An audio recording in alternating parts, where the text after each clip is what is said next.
खुदावंद यीशु मसीह के अजीम और जलाली नाम में जो अल्फा और मेगा अव्वल और आखिर इब्तदा इंतहा है, वो फरमाता है कि मैं प्यासे को आबे हयात के चश्मा में से मुफ्त पिलाऊंगा। उसका फजल और इत्मीनान आप सब पर होता रहे। अजीज़ों, जैसा कि आप जानते हैं कि एबीएन पाकिस्तान की तरफ से इस समाही में हम जो बाइबल स्टडी करवा रहे हैं उसका उन्वान है साहिब की तफसीर कैसे करें। उसी के सिलसिले में आज सबक नंबर 11 के साथ आपकी खिदमत में हम फिर हाजिर हैं, जिसका उन्वान है बाइबल मुकद्दस और पेशन गोई। अजीज़ों, आज हम देखेंगे कि पेशन गोई की तफसीर हम कैसे बेहतर अंदाज में कर सकते हैं और पेशन गोइयाँ बाइबल मुकद्दस में जो की गई हैं वो कैसे पूरी हुई, कब पूरी हुई। अजीज़ों, हम इस पर भी गौर करेंगे कि पेशन गोई का जो तरीका अपनाया जाता है वो क्या है, लेकिन हम जो तरीका अपनाएंगे वो वही तरीका होगा जो यूहन्ना और दानियल ने अपनी तफसीरों में इस्तेमाल किया, ताकि कोई गलती की गुंजाइश ना रहे। अजीज़ों, आज हम ये भी देखेंगे कि पेशन गोइयाँ तारीख में कैसे तकमील को पहुंचती रही हैं। अजीज़ों, ये सब कुछ समझने के लिए हमें किसी की ज़रूरत है और वो है पाक रूह। उसके बगैर हम इन बातों को समझ नहीं सकते। तो आइए, इससे पहले कि हम इन बातों पर गौर करें, अपने सर को झुकाते हैं, खुदावंद के हुजूर को महसूस करते हुए दुआ करें ताकि हम बेहतर तौर पर इसको सीख सकें। आइए दुआ करते हैं। मेहरबान जिंदा आसमानी बाप, तेरी मोहब्बत, तेरी शफकत के लिए शुक्रगुजार है जो तूने अपने कलाम को हमारे सामने रखा ताकि हम उन पर गौर कर सकें। कादर मुतले का इल्तिजा करते हैं, अपने पाक रूह के वसीले से हमारी रहनुमाई करना, अकल, दानिश, फहम अता करना, ताकि तेरे कलाम की बातों को सीख सके और खुदावंद यीशु की दूसरी आमद के लिए लायक तौर पर तैयार हो सके, ताकि हमेशा की ज़िंदगी हासिल करे। खुदावंद यीशु के अजीम जलाली नाम से मांगते हैं, आमीन। अजीज़ों, जैसा कि आप जानते हैं कि हर हफ्ते एक हिफ्स करने के लिए आयत दी जाती है। आज भी आपके सामने हिफ्स करने के लिए आयत है दानियल 8वें बाब की 14वीं आयत। आप मेरे साथ इसको दोहरा सकते हैं। और उसने मुझसे कहा कि 2300 सुबह शाम तक उसके बाद मकदस पाक किया जाएगा। मेरे अजीज़ों, खुदावंद यीशु मसीह ने फरमाया, यूहन्ना की इंजील उसके 14वें बाब की 29वीं आयत और 13वें बाब की 19वीं आयत में लिखा है, और अब मैंने तुमसे इसके होने से पहले कह दिया ताकि जब हो जाए तो तुम यकीन करो। देखिए, खुदा बाप जो हमारा है वो वक्त में महदूद नहीं, लिहाजा वो ऐसी शख्सियत है जो हमें वो वाक़यात सुनाता है जो अभी तक नहीं हुए। वो अपने कलाम में पेशन गोइयों के जरिए कई बार ऐसे वाक़यात का जिक्र कर चुका है। इन पेशन गोइयों की तकमील तारीख के जरिए तस्दीक शुदा है, लिहाजा हम यकीन कर सकते हैं कि आइंदा के बारे में जो पेशन गोइयाँ की गई हैं वो ज़रूर ही पूरी होंगी। आज हम जब देखेंगे तो हम गौर करेंगे कि पेशन गोई की तफसीर हम कैसे कर सकते हैं। फिर हम ये भी देखेंगे कि पेशन गोई का दौरानिया जो वक्त दिया गया है वो कैसे हम मालूम कर सकते हैं, जिसके लिए हम साल दिन का असूल अपनाएंगे, अलामतों की निशानदही कैसे करेंगे, और जब वाक़यात अपने अरूज को पहुँचते हैं उन पर थोड़ी देर के लिए गौर करेंगे, और फिर हम देखेंगे कि अलामतों का मुताला बतौर पेशन गोई बाइबल में कैसे किया गया है। अजीज़ों, यसाया 46वें बाब की 10वीं आयत फरमाती है, जो इब्तदा ही से अंजाम की खबर देता हूँ और अयाम कदीम से वो बातें जो अब तक वकू में नहीं आई बताता हूँ और कहता हूँ कि मेरी मसलहत कायम रहेगी और मैं अपनी मर्जी बिल्कुल पूरी करूँगा। अजीज़ों, बाइबल मुकद्दस बज़ाते खुद पेशन गोई की तफसीर हमारे लिए करती है, जो कि बहुत अच्छी बात है। हम देखेंगे कि बाइबल मुकद्दस पेशन गोई के तफसीर का कौन सा तरीका अपनाती है, जबकि दानियल और मुकाशवा की किताबों में जो पेशन गोइयों का जिक्र किया गया है उनको तफसीर करते हुए लोगों ने मुख्तलिफ तरीके अपनाए हैं। उन तरीकों में से चंद एक ये है। एक तरीका जो अपनाया जाता है वो है कबल अज़ तबीयत, उसको कहा जाता है, जिसमें ख्याल ये किया जाता है कि तमाम वाक़यात या पेशन गोइयाँ जो बाइबल मुकद्दस में बयान की गई हैं वो सब हो चुकी हैं। फिर दूसरा तरीका जिसको मुस्तकबिल कहा जाता है, उसमें यह ख्याल किया जाता है कि तमाम वाक़यात जो पेशन गोइयों के तौर पर बयान किए गए हैं अभी तक होने हैं और वो सब खुदावंद यीशु मसीह की आमद से पहले होंगे। फिर एक तीसरा तरीका जो अपनाया जाता है उसको तारीख साजी के नाम से याद किया जाता है, जिसमें बयान किया जाता है कि पेशन गोइयां तारीख के साथ साथ पूरी होती हैं। कुछ माजी में पूरी हो चुकी, कुछ हाल में पूरी हो रही हैं और कुछ मुस्तकबिल में पूरी होंगी। मेरे अजीजों, अगर हम ये पहला तरीका अपनाएं तो हम गलती कर सकते हैं, क्योंकि बहुत सारी पेशन गोइयां अभी पूरी होनी है। मसलन खुदावंद यीशु मसीह की आमद सानी, और ये एक ऐसा वाक़या है जिसके मुतल्लिक किताब मुक़द्दस में बेशुमार पेशन गोइयां पाई जाती हैं। अजीजों, अगर हम दूसरा तरीका अपनाएं तो भी हम गलती कर सकते हैं, क्योंकि चंद एक पेशन गोइयां ऐसी भी हैं कि जो खुदावंद यीशु मसीह के आसमान चले जाने के बाद पूरी होंगी। मसलन आसमानी यरूशलेम का ज़मीन पर आना और फिर इब्लीस और मौत का खात्मा। लेकिन अगर आप गौर करें तो सिर्फ ये तीसरा तरीका रह जाता है जो कि बाइबल मुकद्दस की पेशन गोइयों को समझने में हमारा मददगार साबित होता है। मसलन नूह के ज़माने में सैलाब की पेशन गोई की गई जो माजी में पूरी हो चुकी है। खुदावंद यीशु मसीह के बारे में पेशन गोई की गई और आप जानते हैं कि खुदावंद यीशु मसीह उस पेशन गोई के मुताबिक आया, मुआ, जिंदा हुआ और फिर आसमान पर चढ़ गया। अब हम उसके बारे में दोबारा पेशन गोइयां पढ़ते हैं कि खुदावंद यीशु मसीह फिर आने वाला है। और खुदावंद यीशु मसीह की आमद से पहले के वाक़यात अगर आजकल के हालात को देखें तो पता चलता है कि वो पेशन गोइयां पूरी हो रही हैं। सो अजीजों, इन पेशन गोइयों को समझने के लिए हम साल दिन का असूल अपनाते हैं। अहबार 25वें बाब की 8वीं आयत पढ़ें, गिनती 14वें बाब की 34वीं आयत पढ़ें और हिजकिय्याल 4थे बाब की 6ठी आयत पढ़ें तो वहां पर हमें मालूम होता है कि साल और दिन का असूल असल में क्या है जो हम पेशन गोइयों को समझने के लिए अपनाते हैं। दीगर हवालों में भी ऐसी पेशन गोइयों के बारे में साल दिन का असूल आप देख सकते हैं। ख्याल ये किया जाता है कि अगर पेशन गोई में ज़रूरियात पूरी होती जाएं तो पेशन गोई में जो दिन लिखे गए होंगे वो साल के बराबर होंगे, एक दिन एक साल के बराबर। सो आइए हवाला पढ़ते हैं जो इस पेशन गोई को समझने के लिए हमारी मदद करेगा। हिजकिय्याल 4थे बाब की 6ठी आयत लिखा है, और जब तू इनको पूरा कर चुके तो फिर अपनी दैनिक करवट पर लेट रह और 40 दिन तक बनी यहूदा की बदकिरदारी को बर्दाश्त कर। मैंने तेरे लिए एक एक साल के बदले एक एक दिन मुकर्रर किया।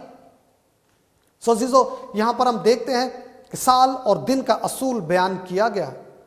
इसको लागू करने के लिए जरूरी है कि पेशन गोई में एक ही पैराग्राफ में जहां अलामतों का जिक्र हुआ हो, वक्त का जिक्र जरूरी माना जाए। फिर वाकयात की असल दिनों से ज्यादा लंबे अरसे के साथ मुताबिकत भी होना जरूरी है। आम तौर पर ऐसी पेशन गोइयों में इन बातों का तस्करा नहीं किया जाता, जैसे कि आधे वक्त का जिक्र नहीं किया जाता, शाम और सुबह का जिक्र नहीं किया जाता और 30 दिन के महीनों का जिक्र नहीं किया जाता। यह जरूरी है, बताना चाहिए और हमें याद रखना चाहिए। सो मेरे अजीजों, आइए हम एक पेशन गोई पर गौर करते हैं। दानियल 2 बाब में एक पेशन गोई मिलती है जो बड़ी मूरत के बारे में है और आप सब ने इसको पढ़ा होगा और यकीनन आप इसको जानते भी हैं, जिसमें सोने का सर बाबुल को कहा गया, चांदी के साथ मादा और फारस को तशबीह दी गई, पीतल यूनान को कहा गया, लोहे की जो टांगे थी उसको रोम कहा गया और फिर खुदावंद यीशु मसीह की आमद एक पत्थर से तशबीह दी जाती रही। अजीजों, हम देखते हैं कि ऐसी ही पेशन गोई फिर दानियल 7वें बाब में हमें मिलती है, जहां पर फर्क जानवर दिखाकर उसी पेशन गोई को बयान किया जाता है। जहां पर सोने का सर बाबुल को कहा गया, दानियल 7वें बाब में बाबुल शेर को कहा गया जिसके पर हैं। फिर मादा फारस को रीछ से तशबीह दी जाती है और यूनान को तेंदुए से तशबीह दी जाती है। आइंदा आने वाली हुकूमत को एक हैबतनाक और होलनाक हैवान से तशबीह दी जाती है जिसके 10 सींग हैं। बिल्कुल उसी तरह जैसे दानियल 2 बाब में मूरत के पांव जो पत्थर और मट्टी के हैं, 10 उंगलियां हैं, दानियल 7 बाब में उस हैवान के 10 सींग बताए जाते हैं जो आगे चलकर 10 रियासतों को जाहिर करते हैं। और आखिर में जहां दानियल 2 बाब में उस पत्थर का जिक्र किया जाता है जो इंसानी हाथ लगे बगैर आया और उसने उस मूरत को तोड़ा, दानियल 7 बाब में मुख्तलिफ तशबीहात देकर अब्दी हैवान के खात्मे का जिक्र किया जाता है और अब्दी बादशाहत जाहिर की जाती है। देखिए अजीजों, यही पेशन गोई फर्क तौर पर दानियल 8 बाब और 9 बाब में भी बताई जाती है और फिर दानियल 10, 11 और 12 बाब में भी इसी पेशन गोई को मजीद बेहतर करके और मजीद और बयान किया जाता है। दानियल 8 और 9 बाब में मादा फारस को बयान किया जाता है, एक बर्रे के साथ, एक मेंढे के साथ जिसके 2 सींग हैं। अगर आप पढ़ें दानियल 8 बाब की 20 आयत तो आपको पता चलेगा बाइबल मुकद्दस में मादा और फारस का जिक्र किया गया है। बड़ी अच्छी बात है कि किताब मुकद्दस में ये पेशन गोइयां की जाती हैं और उससे भी अच्छी बात यह है कि इन पेशन गोइयों का तारुफ और इनकी तफसीर खुदा बाप खुद करता रहा है। वो अपने फरिश्तों को इस्तेमाल करता रहा, वो अपने बंदों को इस्तेमाल करता रहा, पाक रूह को इस्तेमाल किया गया और खुदा ने खुद ही इन पेशन गोइयों की तफसीर कर दी, वरना हम पता नहीं क्या क्या अंदाजे लगाते रहते। दानियल 8 बाब की 21 आयत पढ़ें तो वहां फिर बयान किया जाता है कि जो अगली हुकूमत है वो यूनान की हुकूमत आती है जिसको बकरे से तशबीह दी जाती है जिसका 1 सींग है। उसके बाद फिर हम देखेंगे कि फिर आइंदा आने वाली जो बादशाहत है वो बुत परस्त रोम और पोपियत को जाहिर करती है और फिर हम देखेंगे कि कैसे इसके निशानात पूरे होते गए और आखिर में फिर खुदावंद यीशु मसीह की आमद अब्दी बादशाहत को जाहिर करती है। मेरे अजीजों, आइए कुछ देर नबूवती औकात पर ध्यान करते हैं। याद रखें, नबूवत के तौर पर जो पेशन गोइयां की गई हैं उनमें 1 महीना 30 दिन का गिना जाए और 1 साल 360 दिन का। बाइबल मुकद्दस में 42 महीने का जिक्र हुआ है जिसका हवाला आप मुकाशवा 11 बाब उसकी 2 आयत में पढ़ते हैं जहां पर मुकद्दस शहर की पामाली का जिक्र किया गया है। फिर आप देखें तो मुकाशवा 13वें बाब की 5वीं आयत में भी 42 महीने का जिक्र है जहां पर हैवान को इख्तियार दिया गया ताकि वो 42 महीने तक अपना काम करे। फिर अजीजों, यही 42 महीने 1260 दिन गिने जाते हैं, यानी कि 1260 दिन। अगर आप 42 महीनों को दिनों में गिने तो 1260 दिन ही बनते हैं, जिसका जिक्र हमें मुकाशवा 11वें बाब की 3री आयत में मिलता है जहां पर 2 गवाहों का जिक्र है और फिर मुकाशवा 12वें बाब की 6ठी आयत में मिलता है जहां पर उस औरत का जिक्र है जो बयाबान को भाग जाती है और उसको वहां पर पालने का, परवरिश करने का मौका दिया जाता है। 42 महीने बने 1260 दिन। अब इन्हीं 1260 दिनों का जिक्र दौर और दौरों और नीम दौर के तौर पर दानियल 7वें बाब की 25वीं आयत में भी किया गया है और मुकाशवा 12वें बाब की 14वीं आयत में भी किया गया है। दानियल 7वें बाब की 25वीं आयत में दौर लिखा गया है और दौरों और नीम दौर लिखा गया है और फिर मुकाशवा 12वें बाब की 14वीं आयत अगर आप पढ़ें तो वहां पर जमाना और जमानों और आधे जमाने का जिक्र हमें मिलता है। अजीजों देखें, मुकाशवा 12वां बाब और मुकाशवा 12वें बाब की 4थी और 6ठी आयत में एक ही बात का जिक्र किया गया है। सो वहां पर 1260 दिन का जिक्र है जो कि 1260 साल बनते हैं, क्योंकि आपको बताया गया था कि एक दिन 1 साल के बराबर गिना जाए, लिहाजा 1260 दिन बराबर हुए 1260 साल के।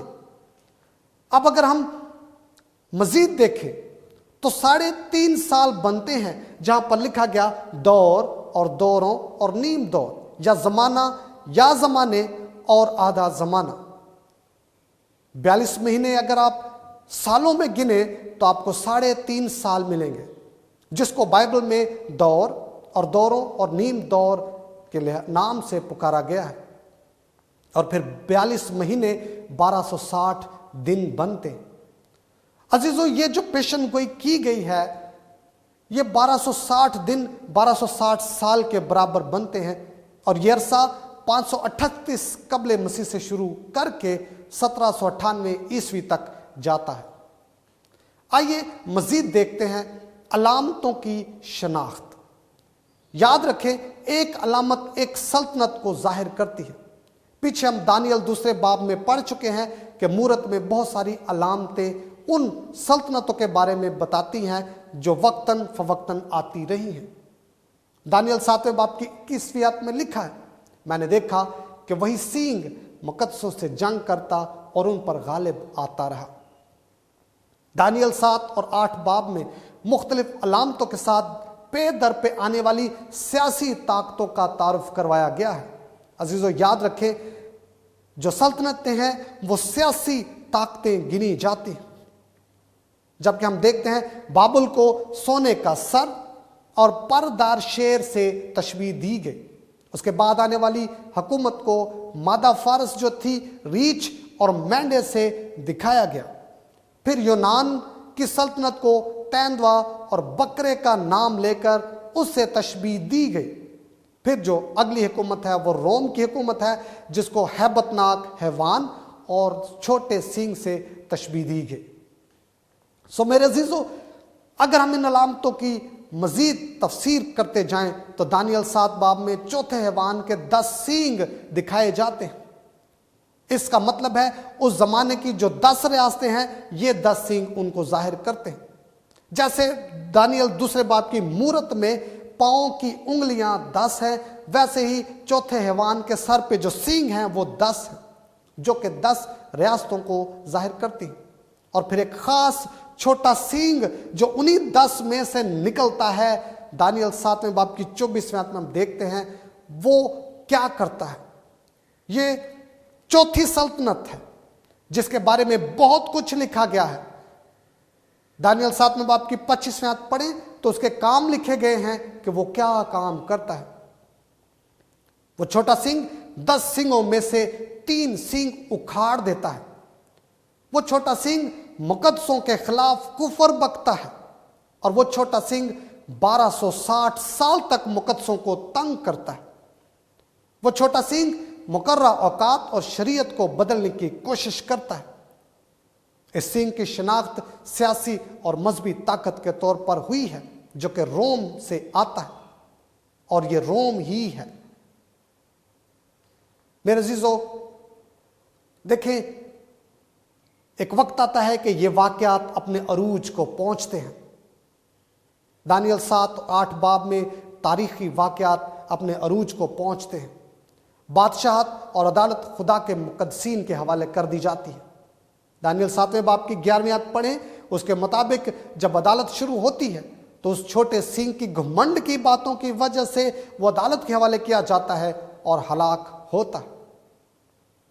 फिर दानियल 8वें बाब की 14वीं आयत और फिर 9वें बाब की 24वीं आयत अगर आप मुताला करते हैं तो उसके मुताबिक अदालत के शुरू होने का हवाला मिलता है, जो कि 2300 साल का दौरानिया बनता है। यह वक्त 457 कबले मसीह से शुरू होता है, जो 1844 ईस्वी तक जाता है, जो कि आसमान पर अदालत के आगाज का वक्त है। मैं आपको बताना चाहता हूं कि आखिरकार दानियल 12वें बाब की पहली, दूसरी और तीसरी आयत के मुताबिक जब अदालत का वक्त खत्म होगा तो बड़ी तकलीफ का वक्त होगा, जिसके बाद खुदावंद यसु मसीह की दूसरी आमद होगी। अजीजों, 2300 साल अदालत के साथ इनका गहरा ताल्लुक है। आइए हम थोड़ी देर के लिए इस पर गौर करते हैं। दानियल 9वें बाब की 24वीं आयत में लिखा है, तेरे लोगों और तेरे मुकद्दस शहर के लिए 70 हफ्ते मुकर्रर किए गए हैं। अब ये 70 हफ्ते क्या हैं? इनका ताल्लुक 2003 साल से कैसे बनता है? आइए हम इस पेशन गोई को समझने के लिए थोड़ी देर गौर करते हैं। मेरे अजीजों, अगर आप ध्यान से पढ़ें दानियल 9वें बाब की 24वीं आयत और फिर आगे 25वीं आयत पढ़ें तो वहां पर बड़े वाज़ेह तौर पर लिखा है कि वो 70 हफ्तों को तकसीम किया गया। 7 हफ्ते में 62 हफ्ते और 1 हफ्ते में उसको तकसीम किया गया। असूल वही है, 1 दिन 1 साल। अगर 7 हफ्ते लें तो ये 49 दिन बनते हैं, तो 49 दिन का मतलब हुआ 49 साल। और ये शुरू कब होता है? ये पेशन गोई का शुरू, अगर आप देखें किताब मुकद्दस में अज़रा उसके 4थे बाब की 7वीं आयत और 6ठे बाब की 14वीं आयत, तो वहां पर आपको मिलेगा कि वहां पर यरूशलेम को तामीर करने का हुक्म अरतक्षस्ता बादशाह की तरफ से जारी होता है। वहीं से इस पेशन गोई का आगाज होता है, क्योंकि अगर हम ध्यान से पढ़ें दानियल नामे बाब की 24वीं आयत, तो वहां पर मिलता है कि ये वक्त हैकल की तामीर का हुक्म सादर होने से शुरू होता है। सो अरतक्षस्ता बादशाह 457 कबले मसीह में यह हुक्म सादर फरमाता है, और उस हुक्म के साथ ही इस पेशन गोई का, जिसमें 70 हफ्तों का जिक्र है, शुरू होती है। फिर 7 हफ्ते लगे, यानी कि 49 साल लगे इस पेशन गोई को यहां तक पहुंचते हुए कि यरूशलेम और हैकल की तामीर हो। दानियल 9वें बाब की 25वीं आयत आपको याद करवाएगी। उसके बाद फिर 62 हफ्तों का जिक्र है, जो कि 434 साल बनते हैं, और फिर ऐसे ही चलता रहा। लड़ाई के साथ, हंगामों के साथ हैकल की, यरूशलेम की तामीर जारी रही। 434 साल गुजरते हैं और फिर वो वक्त आता है जहां पर 1 हफ्ते का जिक्र है, और उसमें नीम हफ्ते, आधे हफ्ते का भी जिक्र है। उस 1 हफ्ते में खुदावंद यीशु मसीह की पैदाइश होती है, और फिर खुदावंद यीशु मसीह का बपतिस्मा होता है 27 ईस्वी में। याद रखें, खुदावंद यीशु मसीह 30 साल के थे जब उन्होंने दरिया यरदन पर यूहन्ना बपतिस्मा लेने वाले से बपतिस्मा लिया।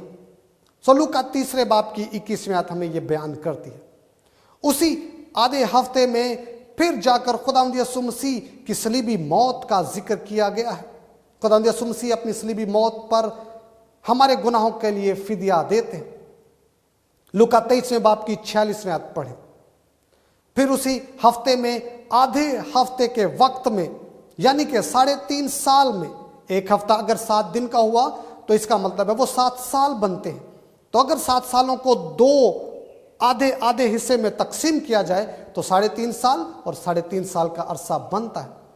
बाकी आगे 3.5 साल के अरसे में खुदावंद यीशु मसीह की सलीबी मौत वाक़या होती है, और उसी 3.5 साल के अरसे में स्तिफनस की शहादत होती है, जहां तक 70 हफ्ते पूरे होते हैं पेशन गोई के मुताबिक।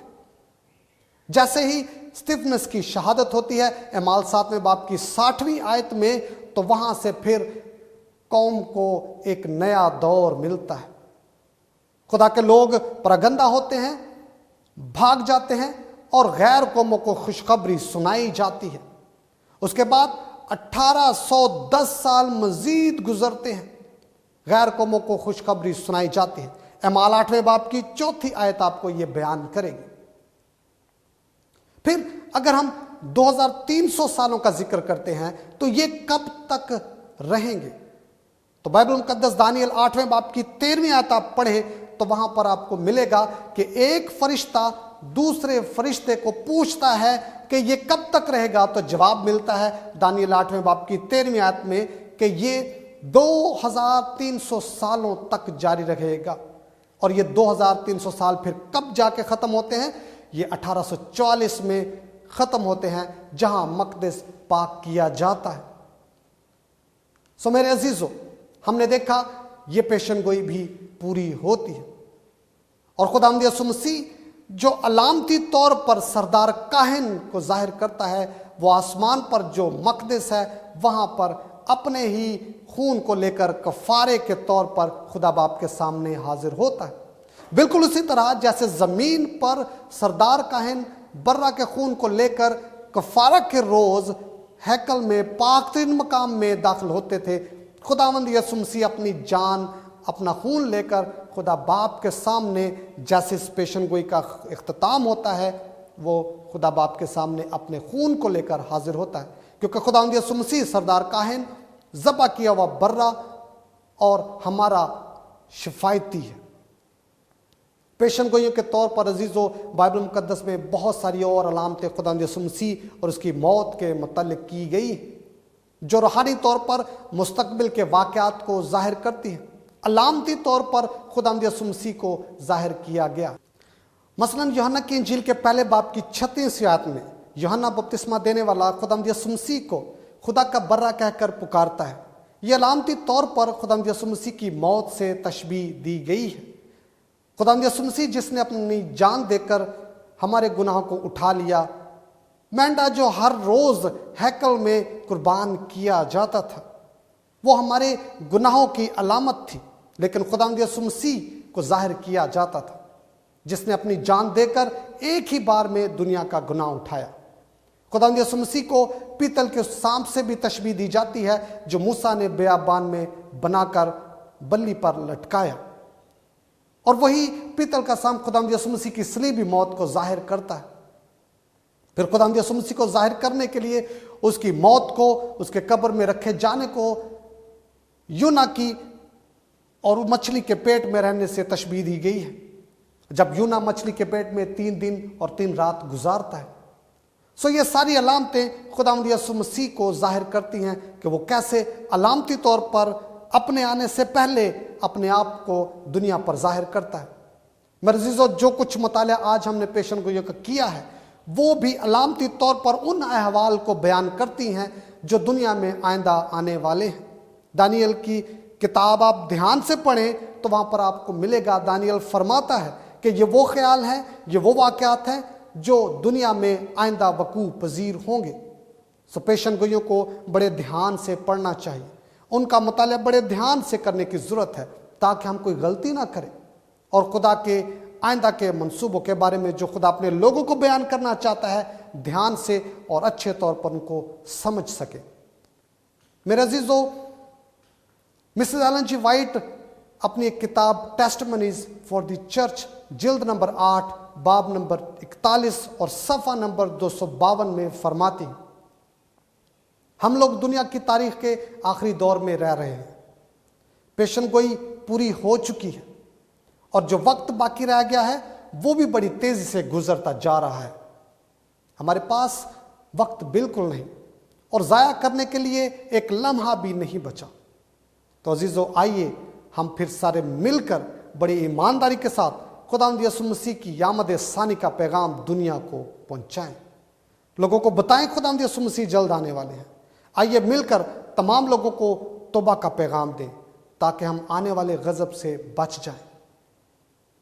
सो अजीज़ों, आज का मुतालिया जो कुछ हमने खुदा के कलाम में से सीखा है, आइए दुआ करें और खुदा बाप के हजूर इल्तिजा करें कि खुदावंद इसको समझने के लिए, इसको परखने के लिए हमें मज़ीद अक्ल, दनाई, फ़हम अता करे ताकि हम इसको अच्छे तौर पर समझें और दूसरों को सिखाएं ताकि खुदावंद यीशु मसीह की दूसरी यामत पे लायक तौर पर शामिल हो सके। आइए हम दुआ करें। मेहरबान जिंदा आसमानी बाप, तेरी मोहब्बत, तेरी शफ़क़त के लिए शुक्रगुजार है। वो मोहब्बत, वो शफ़क़त जो तो अपने प्यारे बेटे हमारे खुदावंद यीशु मसीह में होकर हम पे करता है, वो मोहब्बत, वो शफ़क़त जो तूने अपने कलाम को लिखवा कर हमसे ज़ाहिर की है। कादर मुतलक, हम उस मोहब्बत और शफ़क़त के लिए शुक्रगुजार हैं। अब इल्तिजा करते हैं कि जो कुछ भी हमने तेरे कलाम में से सीखा है उन पेशन गोइयों के मुताबिक हम तेरे प्यारे बेटे हमारे खुदावंद यीशु मसीह की आमद की तैयारी करें ताकि उसके आने पर एक बेहतर क़यामत नसीब हो और आसमान पर जाने का शरफ हासिल करें। कादर मुतलक, इल्तिजा करते हैं तू हिकमत और दानिश से हमें मामूर कर ताकि जो कुछ हमने सीखा है बहुतों को बता सके ताकि और बथेरे खुदावंद यीशु मसीह पर ईमान लाएं और हमेशा की ज़िंदगी हासिल करें। कादर मुतलक, इल्तिजा करता हूँ हमारी रहनुमाई करना। सब कुछ तेरे प्यारे बेटे हमारे खुदावंद यीशु के अजीम और जलाली नाम से मांगते हैं, आमीन।